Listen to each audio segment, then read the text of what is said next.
আসসালামু আলাইকুম। আজকে আমি নিয়ে এসেছি চতুর্থ সেমিস্টারের ডিসি মেশিন বইয়ের সেল ও ব্যাটারি অধ্যায়ে যে প্রথম অধ্যায়টি রয়েছে তার ৩ নাম্বার ম্যাথটি। তো ম্যাথে আমাদের যা বলছে তা একটু পড়ি। একটি ডাইসেলের ওপেন সার্কিট ইএমএফ 1.5 ভোল্ট। তো মনে করো একটা ব্যাটারি বা একটি সেলের ইএমএফ কত দেওয়া আছে 1.5 ভোল্ট এবং শর্ট সার্কিট কারেন্ট কত দেওয়া আছে 15 অ্যাম্পিয়ার। তো এই যে একটি মনে করো একটা ব্যাটারি, এই ব্যাটারির শর্ট সার্কিট করে দিলাম। এই শর্ট সার্কিটের কারেন্ট কত দেওয়া আছে 15 অ্যাম্পিয়ার। আচ্ছা, তো বুঝলাম। তো একটি ব্যাটারির ভোল্টেজ দেওয়া আছে 1.5, ওই পথে কারেন্ট যাচ্ছে 1.5। এখন কারেন্ট তো যাচ্ছে, একটা শর্ট সার্কিটে যদি কারেন্ট চলাচল করে তার মানে তার ভিতরে অভ্যন্তরীণ কোনো রেজিস্ট্যান্স আছে, তাই তো সেটা কাজ করতেছে। আর না হলে তো কোনো সার্কিটের ভিতর দিয়ে যদি ওই রেজিস্ট্যান্স না থাকে তাহলে তো সেটা পুড়ে যাবে, তাই না? তো এই সার্কিটের ভিতর দিয়ে কত কারেন্ট এবং ভোল্টেজ দেওয়া আছে। এখন বলছে অভ্যন্তরীণ রেজিস্ট্যান্স কত। আমার যে এই পথ দিয়ে তো 15 অ্যাম্পিয়ার কারেন্ট যাচ্ছে 1.5 ভোল্ট ব্যাটারি লাগার পরে, তো এর ভিতর দিয়ে যে আমার 15 অ্যাম্পিয়ার কারেন্ট যাচ্ছে, তো এর রেজিস্ট্যান্স কত। অবশ্যই এর ভিতরে একটা রেজিস্ট্যান্স আছে, এই রেজিস্ট্যান্সের মান কত এটা বের করতে বলছে। তো এই রেজিস্ট্যান্সের মান আর ইকাল টু কী জানি, V/I, তাই না? অথবা তোমরা জানো V=IR। তো এখানে রেজিস্ট্যান্স বের করতে বলছে R=V/I। হ্যাঁ, এই সূত্র থেকে পাচ্ছি। তাহলে ভোল্টেজ কত 1.5 আর অ্যাম্পিয়ার কত 1.5 অ্যাম্পিয়ার। তাহলে এখানে রেজিস্ট্যান্স কত দাঁড়াচ্ছে 1.5 ডিভাইডেড 1.5, রেজিস্ট্যান্স দাঁড়াচ্ছে আমাদের 0.1 ওহম। তাহলে আমরা অভ্যন্তরীণ রেজিস্ট্যান্স পেয়ে গেলাম। এখন খ নাম্বার বলছে বহির রেজিস্ট্যান্স যদি 2.5 ওহম হলে টার্মিনাল ভোল্টেজ কত। এখন দেখো একটা সার্কিট, অবশ্যই ব্যাটারি থাকবে। এখন এখানে রেজিস্ট্যান্স একটা লাগানো আছে 2.5 ওহম। এখন এই সার্কিটে শুধু বলেই দিছে 2.5 ওহম হলে টার্মিনাল ভোল্টেজ কত। এখন এখানে কোনো তথ্য দেওয়া আছে এই সার্কিটে কোনো কাজ হচ্ছে কি, কোনো কারেন্ট নেই, টার্মিনাল মানে কত ভোল্টেজ সাপ্লাই দিচ্ছি কোনো কিছু নেই, অভ্যন্তরীণ রেজিস্ট্যান্স নেই।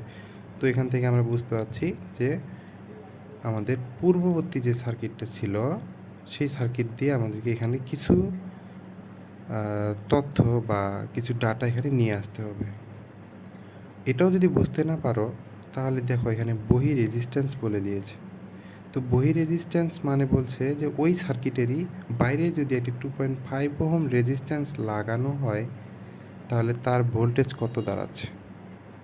আচ্ছা, এখন আমরা দেখছিলাম প্রথমে কত কারেন্ট ছিল, প্রথমে ছিল 15 অ্যাম্পিয়ার কারেন্ট।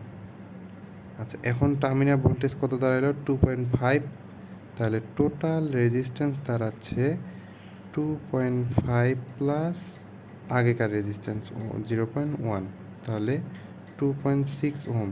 তাহলে আমার টোটাল সার্কিটের রেজিস্ট্যান্স দাঁড়ালো কত 2.6 ওহম। ঠিক আছে, তো টোটাল সার্কিটের রেজিস্ট্যান্স কত দাঁড়ালো 2.6 ওহম। এখন এই টোটাল সার্কিটের রেজিস্ট্যান্স 2.6 ওহম হওয়ার পরে এই সার্কিটের মধ্য দিয়ে কত কারেন্ট যাচ্ছে সেটা আমাদের জানতে হবে।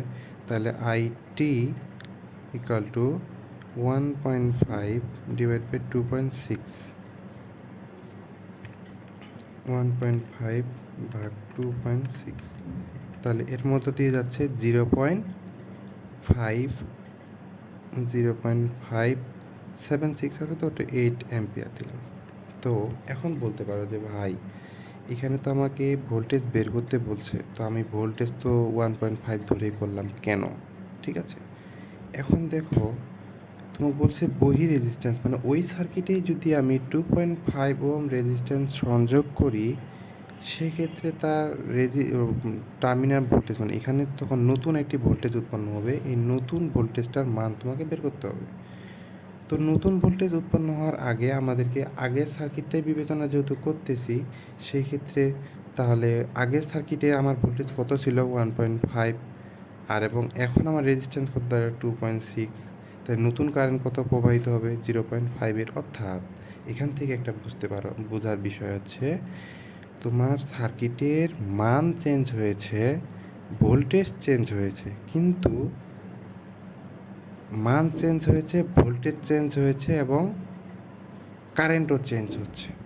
তাহলে এখান থেকে আমরা বলতে পারি যে কোনো সার্কিটের যদি মান কোনো একটা চেঞ্জ হয় তাহলে সার্কিটের যে ক্রিয়াটা বা যে কাজটা হবে পুরো সার্কিটের কাজটি চেঞ্জ হয়ে যাবে বা ওর যে ডাটাগুলো আছে সবগুলোই চেঞ্জ হয়ে যাবে একটি ডাটার কারণে। ওকে, তো আমরা এখন ম্যাথে যাই।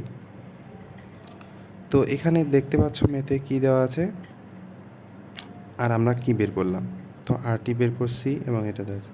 তো 2.5 এটা হচ্ছে দেওয়া আছে বহি রেজিস্ট্যান্স, আমরা এর আগে বের করছিলাম অভ্যন্তরীণ রেজিস্ট্যান্স। তো অভ্যন্তরীণ রেজিস্ট্যান্স যেহেতু আমরা আর দিয়ে দিছি, তো বহি রেজিস্ট্যান্সটা আমরা দিলাম লোডের resistance R L equal to 2.5 ohm. আচ্ছা, এখন একটা আমরা তো জানি যে V equal to I R, ঠিক আছে। তো ভি কত, ভি আমাদের বের করতে হবে। টোটাল আই কত সার্কিটের, এই যে আইটি সার্কিটের কারেন্ট, ওকে, এবং টোটাল রেজিস্ট্যান্স, তাই তো। টোটাল ভোল্টেজ যদি বের করতে যাই বা এটা ভিটি মনে করো, টোটাল ভোল্টেজ বের করতে গেলে টোটাল কারেন্ট টোটাল রেজিস্ট্যান্স দ্বারা গুণ করলেই আমরা পেয়ে যাব, তাই না। এখন আমরা অভ্যন্তরীণ রেজিস্ট্যান্সটা এখানে বিবেচনা করব না, কিসের জন্য, অভ্যন্তরীণ রেজিস্ট্যান্সটা আমরা দিয়ে আগেই ক্যালকুলেশন করে রেখে দিছি যে কারেন্ট কত যাবে, ঠিক আছে। তো ভিটি ইকুয়াল টু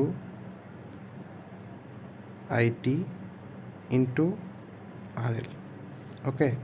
তো তোমরা আরেকটা বিষয় তোমরা মনে রাখতে পারো, যেটা হচ্ছে কি, যেহেতু আমরা লোডের দিয়েই ক্যালকুলেশন করতেছি যে এইটার লোড মনে করো আরএল, এই লোডের মধ্য দিয়ে যে কারেন্ট প্রবাহিত হবে ওটার ভোল্টেজ কত আমাদেরকে এটা বের করতে বলছে। এটাও একটা বুঝতে পারো যে বহি রেজিস্ট্যান্সের মধ্য দিয়ে যদি এত কারেন্ট যায় বা এত ভোল্টেজ যায় তাহলে সেক্ষেত্রে এটা ভোল্টেজ কত, তাই তো। তাহলে এর আর একটা ভোল্ট মিটার লাগালে আমরা ভোল্টেজটা পেয়ে যাচ্ছি, তাই তো। এই ভোল্টেজটা আমাদেরকে বের করতে বলছে, ঠিক আছে। তো এই ভোল্টেজটা যদি এখন বের করতে যাই তাহলে ভি ইকুয়াল টু আইটি কত বের করছিলাম 0.58 ইস টু কত 2.5 ওহম। তাহলে এখানে কত দাঁড়াচ্ছে 5 ইন্টু 2.5, তাহলে 1.4 ভোল্ট, ওকে। এটাই অঙ্কের একটা পেজ, যা হচ্ছে তুমি এখানে যে আমরা 2.5 ওহমটা ধরলাম, কেন ধরলাম, আমাদেরকে বলছে যে এটা একটা মনে করো লোড, এই লোডের মধ্য দিয়ে কত ভোল্টেজ হচ্ছে, যে টার্মিনাল ভোল্টেজ, এই টার্মিনাল ভোল্টেজ, দুই টার্মিনালের voltage, not total circuit voltage. এবার হয়েছে ডাইরেক্ট বলে দিলাম টার্মিনাল ভোল্টেজ, অর্থাৎ এই দুই প্রান্তের ভোল্টেজ কত দাঁড়াচ্ছে, নট টোটাল ভোল্টেজ, ওকে।